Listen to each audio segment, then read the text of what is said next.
नमस्कार। आप सुन रहे हैं ये पुस्तक बकॉडियो पर। साहिबान मेहरबान कदरदान, खोलता हूं अपनी कहानियों की दुकान। मैं हूं आपका दोस्त जयेश। कहानी का शीर्षक है 10वीं फेल और इसके लेखक हैं अजय राज सिंह। पिछले अध्याय में आपने सुना बबलू शुक्ला को आधी नींद से उठाकर प्रकाश ने बताया कि चमन पटेल के ऑफिस में सेंट्रल विजिलेंस कमीशन ने जांच शुरू कर दी है और प्रकाश को यह डर है कि जांच में कहीं उनका नाम भी सामने न आ जाए। अब आगे। अध्याय 8 क्षेत्रफल। अब बीती शाम गोडाउन में हुए मैसेज घटनाक्रम के बाद हमारे वादे के मुताबिक आज शाम हमको पिंकी जी से मिलना था। हमारा मानना है कि हम सभी को अपने जीवन के सारे पहलू अलग अलग डिब्बे में रखने चाहिए। व्यक्तिगत जीवन, दोस्ती, परिवार, धंधा और भी न जाने कितने हिस्से जो कम पढ़े लिखे होने के कारण हम सोच भी नहीं पा रहे हैं। ये सब अलग अलग हैं। किसी एक की सामग्री दूसरे से नहीं मिलनी चाहिए। माना कि ये सभी चीजें एक दूसरे से कहीं ना कहीं जुड़ी हुई है, पर एक सच ये भी है कि इन सब से अगर अलग अलग न निपटा गया तो जीवन के एक पहलू की समस्या दूसरे पहलू को दुबर बना देगी।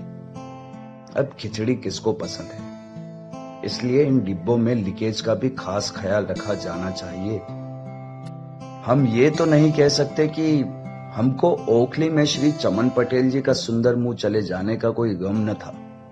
दिन में हुई सभी बातें हमारे दिमाग में थी, पर पिंकी जी से मिलने का उत्साह, जिस पर कृपा करके कोई टिप्पणी ना करे, हम में कोई कम नहीं था।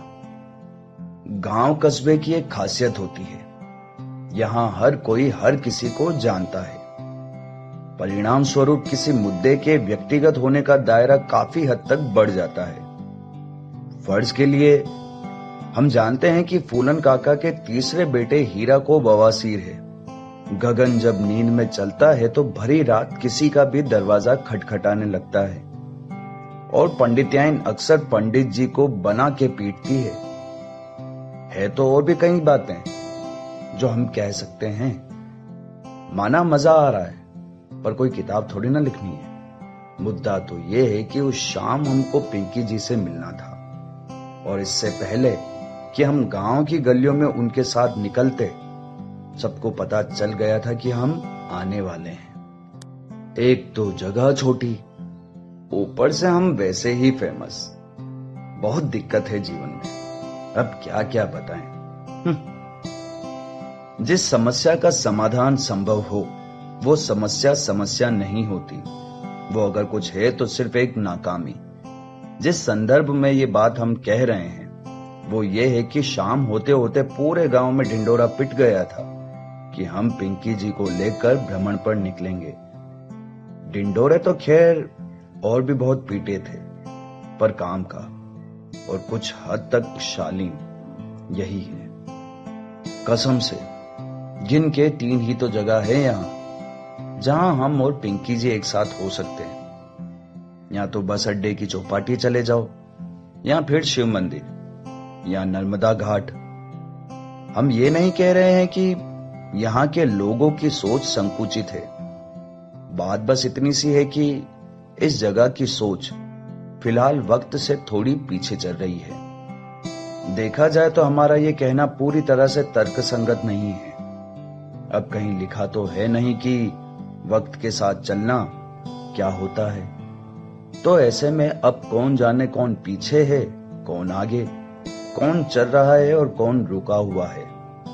हाँ, हम ये जरूर कह सकते हैं कि अभी हमारे गांव के कण कण में किसी फिल्म में बस यूं ही चेप दिया गया डायलॉग, एक लड़का और एक लड़की कभी दोस्त नहीं हो सकते, एक साधना, अभ्यास और प्रथा के रूप में समाया हुआ है। और ऐसा नहीं है कि बदलाव नहीं हो रहा है, पर धीरे धीरे। अपने सभी सलाहकारों से राय लेने के बाद हमने तय किया था कि हम पिंकी जी को आज नर्मदा घाट ले जाएंगे। शाम का वक्त, मध्यम होती रोशनी और हल्की हल्की सी बहती नदी। पिंकी जी की पर्सनालिटी को सूट तो नहीं करती, पर हमारे जीवन में चल रहे कोलाहल में हमको क्षणिक आराम देने में पूरी तरह सक्षम थी। क्या बात है, यहां लेट होने का रिवाज नहीं है क्या? पिंकी जी ने हमको देखते ही कहा। हम उनको लेने उनके घर पहुंचे थे। इस कलयुग की चाहे जो भी खामियां हो, हम ये जरूर कह सकते हैं कि मोबाइल फोन उनमें से एक नहीं है। अब ये ना होता तो कहां हम उनको बता पाते कि हम आ रहे हैं, कहां वो पहले से ही तैयार होती और कहां दरवाजे पर हमारा इंतजार हो रहा होता।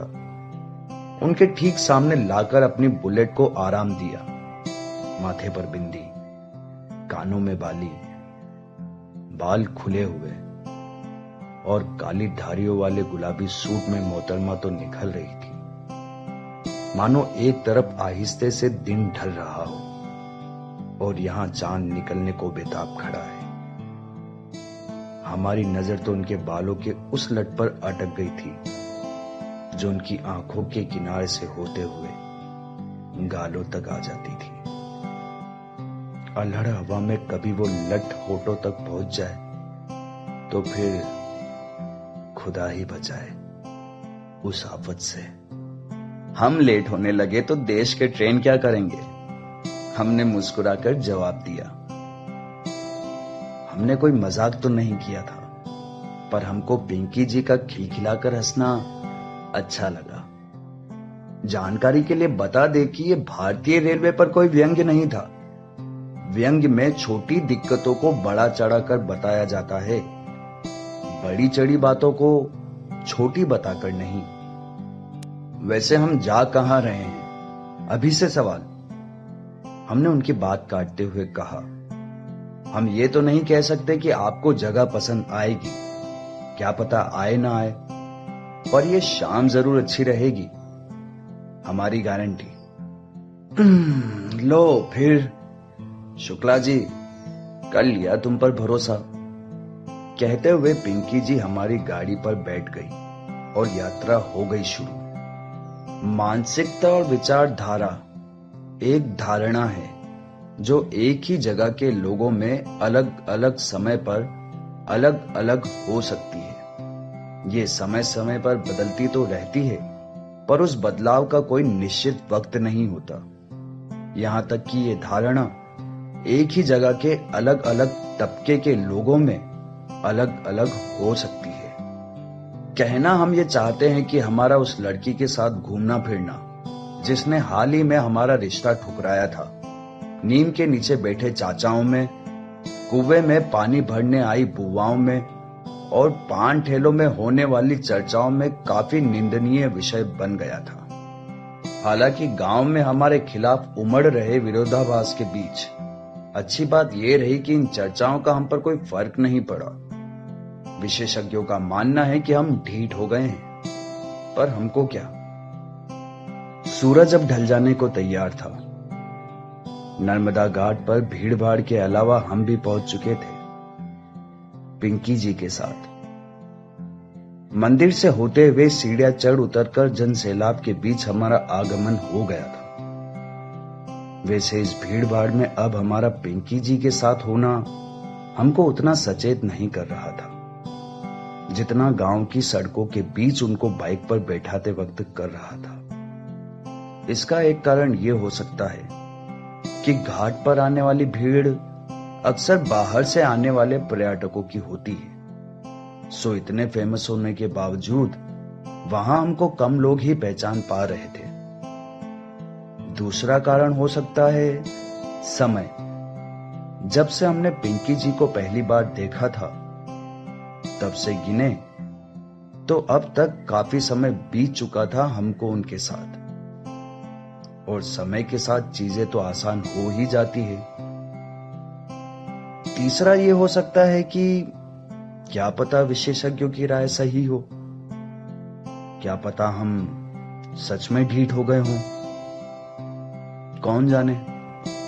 सैलानियों द्वारा फैलाए गए कचरे को अगर एक पल के लिए नजरअंदाज किया जाए तो घाट का दृश्य काफी मनमोहक था।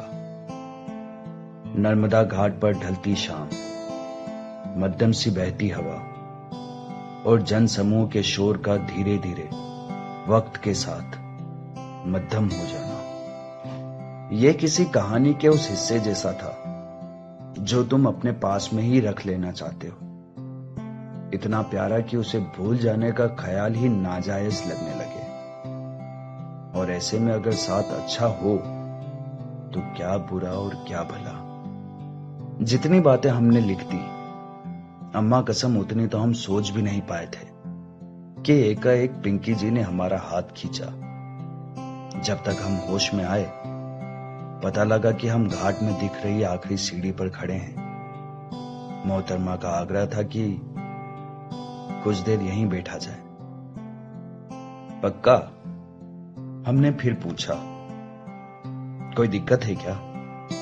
जवाब में पिंकी जी का सवाल आया कि यकीन नहीं हो रहा है। हमको अंदाजा नहीं था आपको ये जगह पसंद आएगी। हमने सुना है कि दिल्ली से पढ़कर आने वालों को अक्सर ये आनंदित नहीं करते। यार, इतनी हिंदी तो हमारे पिताजी से भी नहीं हो पाएगी।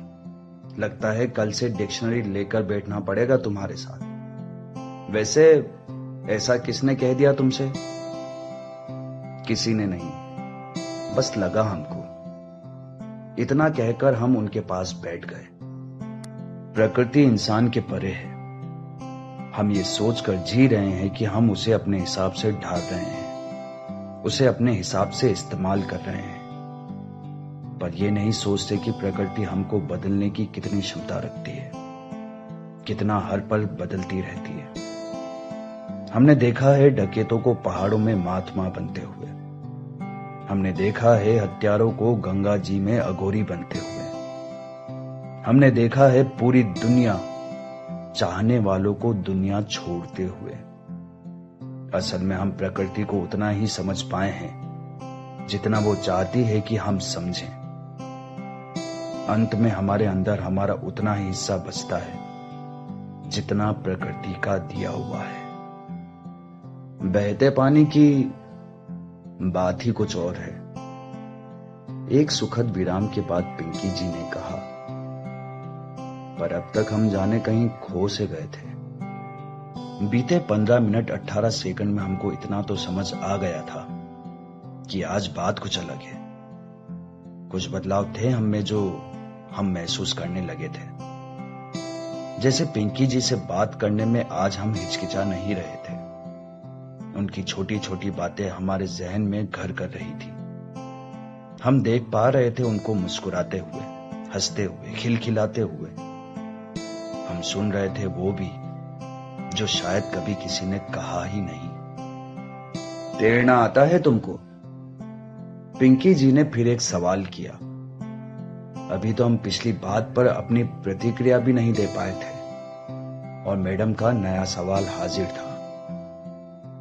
ऐसा लग रहा था कि वक्त के साथ होकर भी हम वक्त के पीछे पीछे चल रहे हों, जैसे हम सिर्फ सवाल सुनना चाहते हों बिना कोई जवाब दिए। इस बार इससे पहले कि हम कोई जवाब देते, उन्होंने खुद ही बताना शुरू किया। हमको तो नहीं आता। बचपन में एक बार पापा हमको स्विमिंग के लिए लेकर गए थे। पूरे एक दिन की ट्रेनिंग है हमारे पास। हम तो डूबते डूबते बचे थे उस दिन। 2 मिनट को पापा ने उधर क्या देखा, इधर हम ढेर। अगले दिन कान पकड़ लिया था उन्होंने, और दादी ने जो गालियां दी थी पापा को, कसम से आज भी याद है। यूं तो हमारी कहानी में किरदारों की प्लॉटिंग के अनुसार बीच बीच में प्रयोग होने वाले अंग्रेजी के शब्द हमको समझ नहीं आने चाहिए थे, पर एक सच ये भी है कि अगर तब वो कुछ ना कहती तो भी हम जान लेते कि उन्होंने क्या नहीं कहा। फिर अंग्रेजी तो हमारा पैशन है।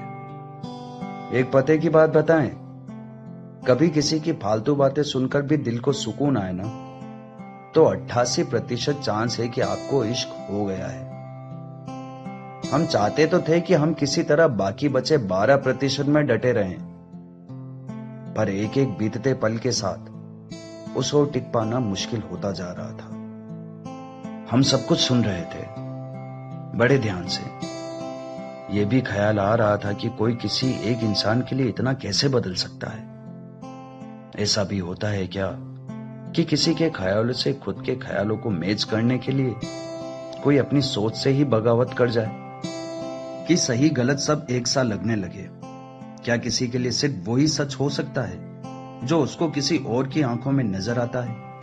क्या कोई किसी और के लिए खुद को खो सकता है? जवाब है नहीं, सब फालतू की बातें हैं। हाँ, हम ये जरूर मानते हैं कि साथ समय बिताने से दो लोगों के बीच एक अपनापन आने लगता है, पर इसके ऊपर की शिद्दत को हम सिरे से खारिज करते हैं। काफी वक्त बीत चुका था, हमको अंदाजा भी था, पर हमने यूं ही शाम को रात होने दिया। आसपास लोगों की चहल पहल ना के बरोबर हो गई थी और हल्के हल्के सन्नाटे में झिंगुरों की आवाज सुनाई पड़ने लगी थी। नदी का पानी आधी सीढ़ी ऊपर चढ़कर हमारे पैरों को भिगोने लगा था। समझ हम दोनों को आ रहा था कि अब जाने का वक्त हो गया है, अब चलना चाहिए। हमने कहा, आज जाने की जिद ना करो, या कुछ नहीं तो अभी ना जाओ छोड़कर, जैसे किसी जवाब का हम इंतजार कर रहे थे। हाँ, चलते हैं, सामने से जवाब आया। पिक्चर खत्म। वैसे अभी तक के वार्तालाप के बाद पिंकी जी को लेकर हमारा पर्सपेक्टिव पूरा बदल गया था। हाँ, पर्सपेक्टिव ही लिखा है वो, अर्थात दृष्टिकोण। डिक्शनरी लेकर घूमते हैं हम आजकल।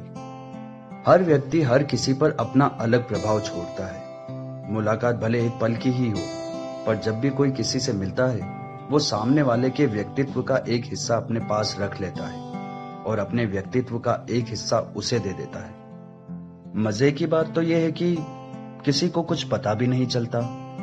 अब जब हमने पिंकी जी को करीब से जान लिया था, हमारे मन में उनके लिए रेस्पेक्ट और भी बढ़ गया था।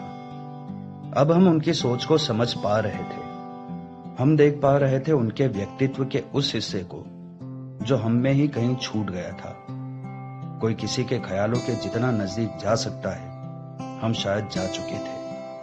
और उसके बाद कुछ ऐसा हुआ जिसने हमारे विचारों के मानचित्र को ही बदल कर रख दिया। बस ये समझ लीजिए कि निर्णायक, इतना निर्णायक कि इसी घटना के बाद हमने तय कर लिया था कि ब्याह तो पिंकी जी से ही करना है, चाहे जो हो जाए। आखिरी के 4 शब्द चाहे जो हो जाए सिर्फ पारंपरिकता को ध्यान में रखकर उपयोग किया गया है। इनका वास्तविकता से कोई सरोकार नहीं है।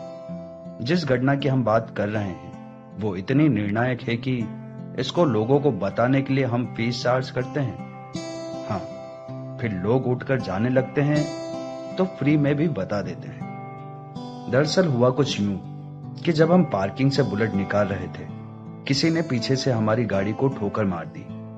हमने पलट कर देखा तो था कोई बाइक में लगभग 8 साल के लड़के के साथ। 4 सेकंड तो कुछ नहीं, पर जैसे ही हमारी नजर टूटे हुए इंडिकेटर पर पड़ी, हमारा दिमाग भनक गया। स्टैंड टिकाकर हम उतरे ही थे कि अब 2-3 हाथ तो दे ही देंगे।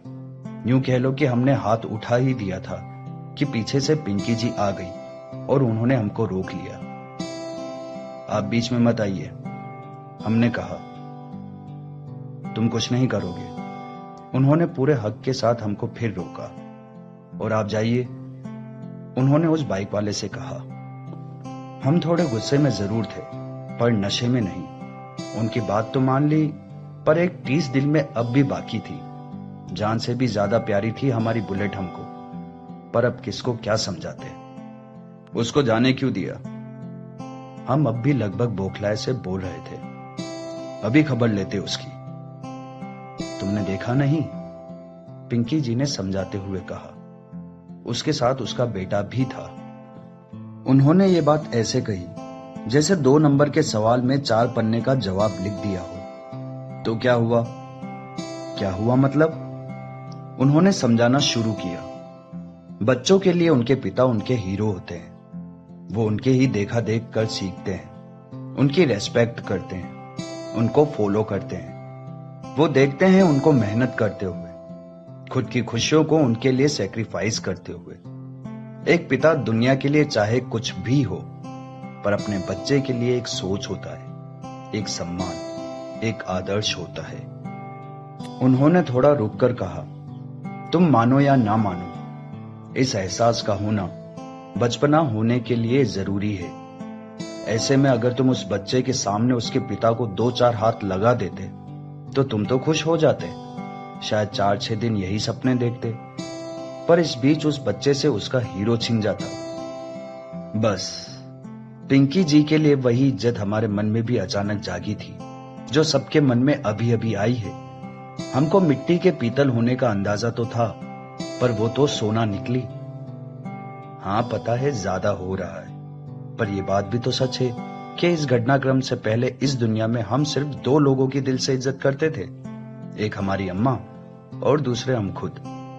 अब पिंकी जी भी इस लिस्ट में शामिल हो गई थी, 3रे नंबर पर।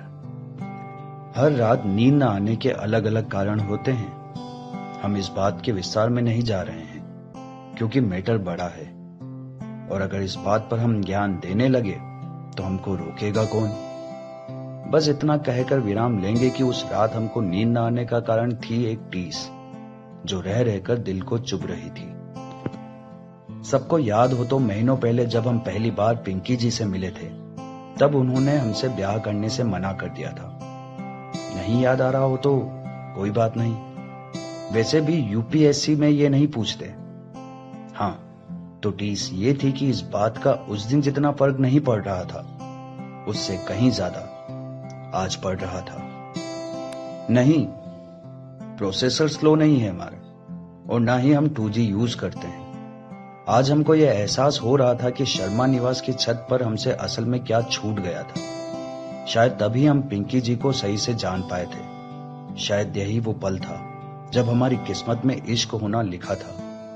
हाँ, शायद बीती शाम से बन गया हूं मुरीद खुदा की कारीगरी का। बीती शाम को ही तो असल में नजर आए थे। अभी आप सुन रहे थे ये पुस्तक बकऑडियो पर। आपको ये किताब कैसी लगी कमेंट में हमें जरूर बताएं। साथ ही स्क्रीन पर दिए गए सभी प्लेटफॉर्म्स पर हमको फॉलो करना ना भूलें। धन्यवाद।